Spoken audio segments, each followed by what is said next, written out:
এই শিকড়ের বাচ্চা শিকড়ের জন্য আমি ধাক্কা খেয়ে পড়ে গেলাম, আর পড়ে গিয়ে আমার কেকটা নষ্ট হয়ে গেল। এবার আমি খাবো কি? কত কষ্ট করে মায়ের কাছ থেকে টাকা নিয়ে কেকটা কিনলাম, কেকটা আমি খেতেও পারলাম না। আহারে! আমার শেকড়গুলো না হয়েছে বাপু, একদম কথা শোনে না, চারদিকে ছড়িয়ে ছিটিয়ে থাকে।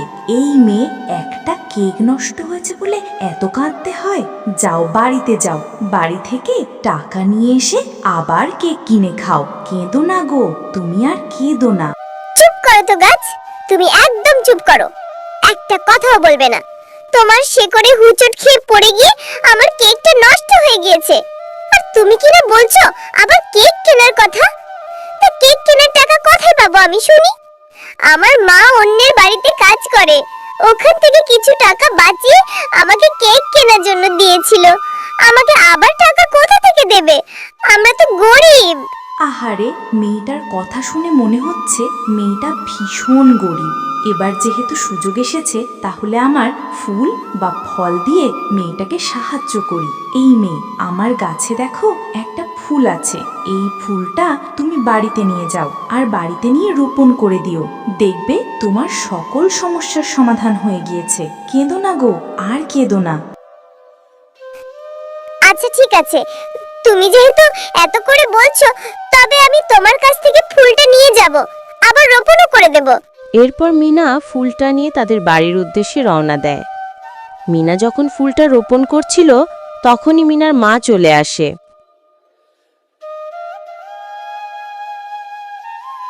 আরে এই মিনা, বাড়ির উঠোনে এইভাবে মাটি করেছিস কেন?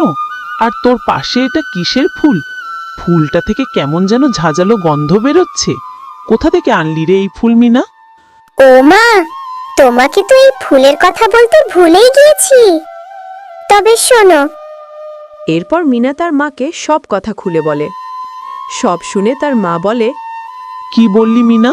এসব তুই কি বলছিস? মাথাটা খারাপ হয়ে গেল নাকি?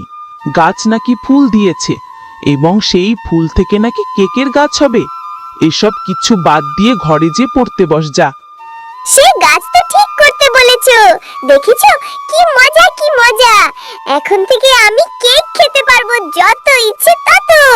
খবরদার বলছি মিনা, এই গাছের একটা কেকও তুই খাবি না। কোনো না কোনো গাছ তোকে ফুল দিয়েছে, সেই ফুল থেকে আবার এত বড় একটা কেকের গাছ হয়েছে, সেই গাছে আবার এত এত কেকও ধরেছে।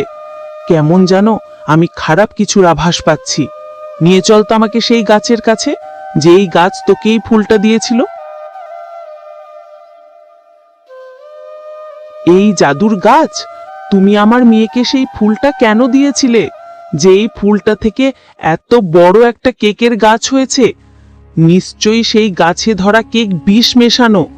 কেন গো, আমরা তোমার কি ক্ষতি করেছি যে তুমি কায়দা করে আমার অবুঝ মেয়েটার কাছে সেই ফুলটা ধরিয়ে দিলে? না গো, তোমরা আমাকে ভুল ভাবছো। আমার কোনো খারাপ উদ্দেশ্য নেই।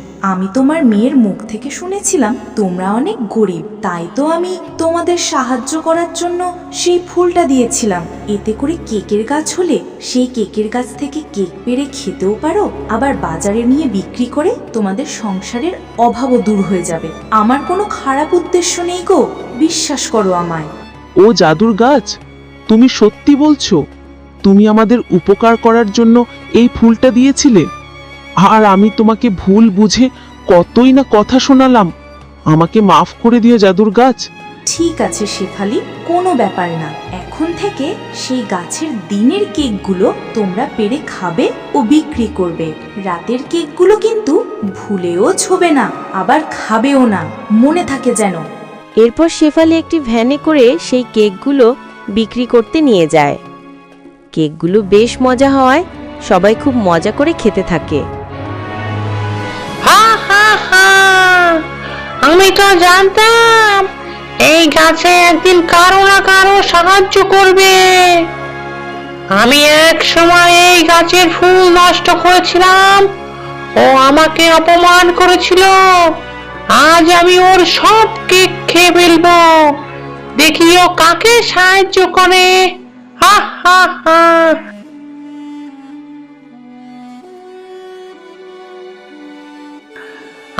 জ্বালা জ্বলছে, মুখ দিয়ে রক্ত বের হচ্ছে, বাঁচাও, আমি মরছি, এই কেকগুলো বিচ্ছিন্ন। আমি ঠিক জানতাম আমার সাহায্য করা জিনিস তুই নষ্ট করার জন্য উঠে পড়ে লাগবি, তাই তো আমি কায়দা করে রাতের কেকগুলোকে সব বিষাক্ত করেছিলাম। এবার মজা বোঝ। এরপর শেফালি গাছে ধরা কেকগুলো বিক্রি করে রাতারাতি অনেক বড় লোক হয়ে যায়, আর তাদের সংসারেও কোনো অভাব থাকে না। হ্যালো বন্ধুরা, গল্পটি যদি ভালো লেগে থাকে চ্যানেলটিকে সাবস্ক্রাইব করে দাও এবং পাশে থাকা বেল আইকনটিতে প্রেস করে দেও। আর প্রতি সপ্তাহে নতুন নতুন ভিডিও দেখার জন্য আমাদের পাশেই থেকো। ধন্যবাদ।